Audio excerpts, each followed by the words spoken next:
Hello and welcome back to the channel. In this video, I'll be taking a look at the new 2020 Domane, the SL6 in particular in radioactive red, which is just behind me. We'll also be swapping the wheels and tires for fun and weighing the bike with both wheel sets on.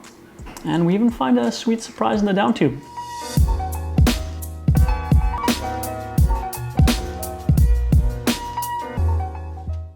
So this is the new 2020 Domane SL6. So it has been 8 years since it was first launched in 2012.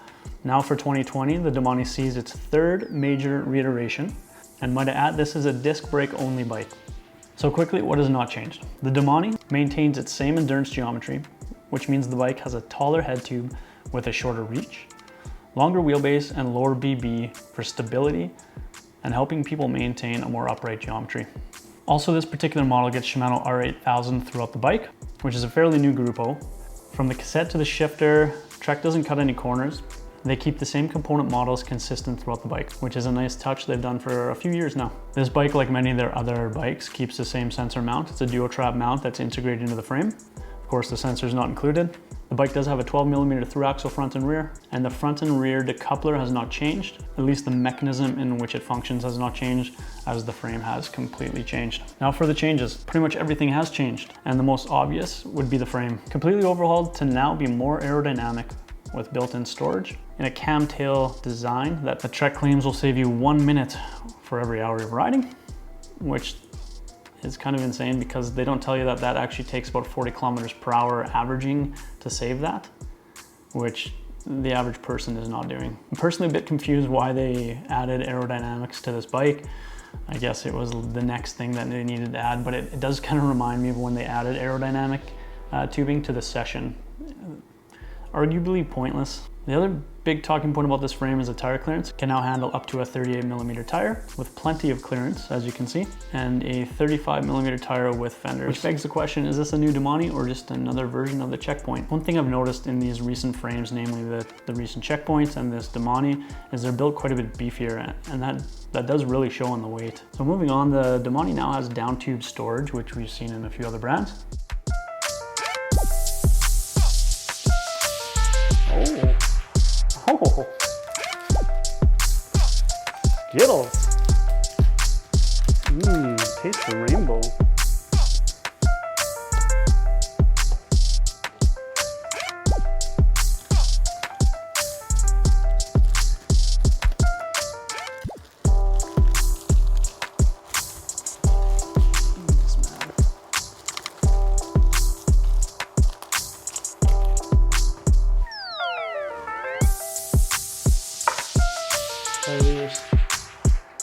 CO2 inflator, CO2 cartridge, tube.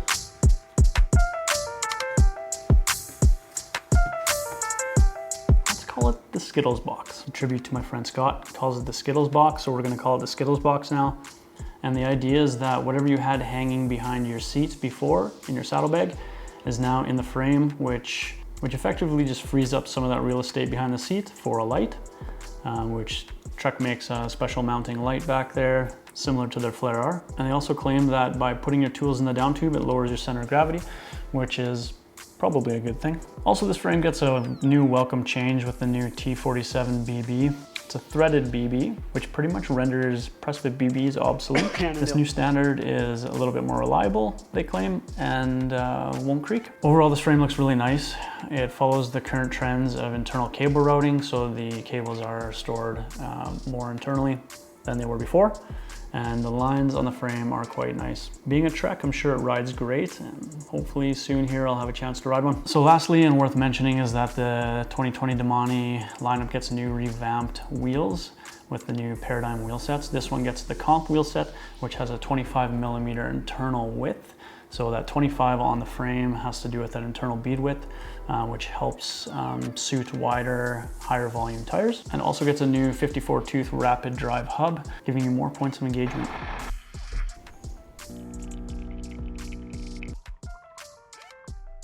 All right, now let's weigh this beast and then we'll swap the wheels and see if the new Aeolus Pro 3V gravel wheels make much of a difference weight-wise anyway. So true to Trek's website, the weight is almost bang on, which is nice to see. Considering in the past, some Trek bikes were way off with their weight. from the numbers I got. What's not nice to see is this bike is a bit of a tank compared to prior Domane SL6s, which came in over £1 lighter and over $1,000 less. Pro tip, when changing a wheel out in the back, put the chain in the 4th or 5th cog. Makes it a lot easier. It is nice to have a standard through axle diameter, which makes swapping his wheels really easy. You'll have to excuse the dirty wheels. I just spent a week back home on the prairies riding some sweet gravel.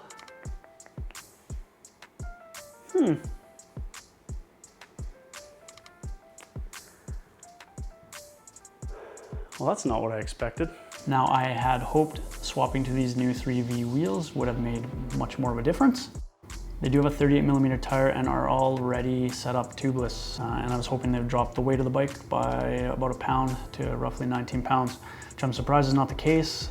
Sure, it is a carbon rim with 108 points of engagement in the hub, but we are only seeing about 100 or so grams of difference, which is kind of disappointing, but also a good thing because it just means that these new Paradigm comp wheels are actually pretty decent. Now, you could swap the bars, wheels, seat, and whatnot to bring the bike down to sub 20 pounds, but I don't think that's really worth it, considering the Domane SL7 has an AXS drivetrain and carbon wheels and bars already, and comes in at about 19.4 pounds. So the hardest part of this video is trying to piece together my thoughts on this bike and who the bike is for. I'm having a really tough time with that. In the past, Trek has really gone by the story of 3 different bikes.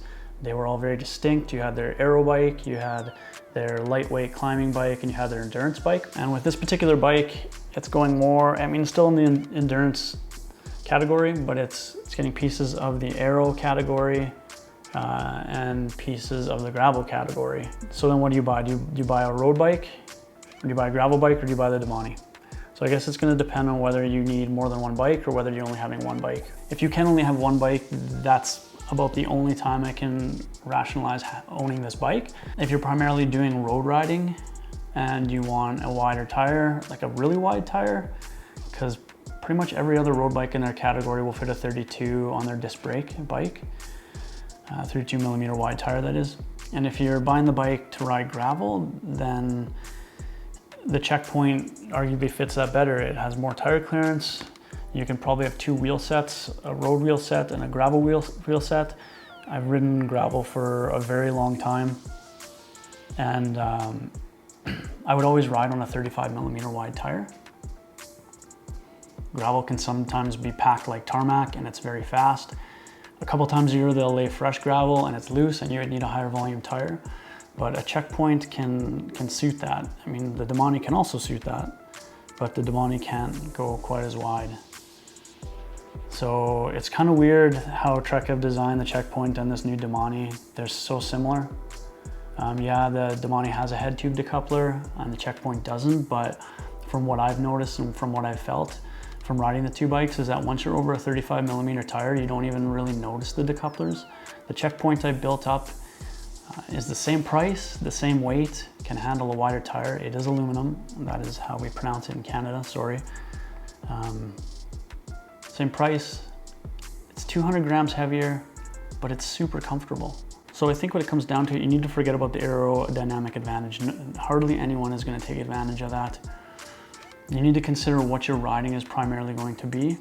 And if it is just road and you want a comfortable road bike, Gran Fondo bike, a bike that can handle a wider tire, then honestly buy last year's Domane. It's probably on sale, and it is a phenomenal bike, and it's lighter.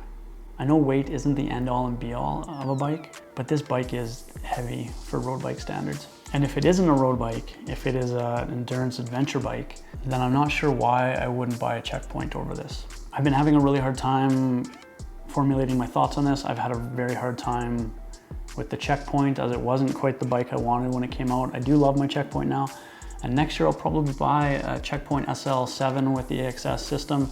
It's going to be arguably lighter than this bike and more versatile than this bike. So please tell me in the comments, fill me in on why you think this bike suits you, who it suits, who the bike's for. I need clarification. Anyway, thanks for watching. I'll see you in the next one.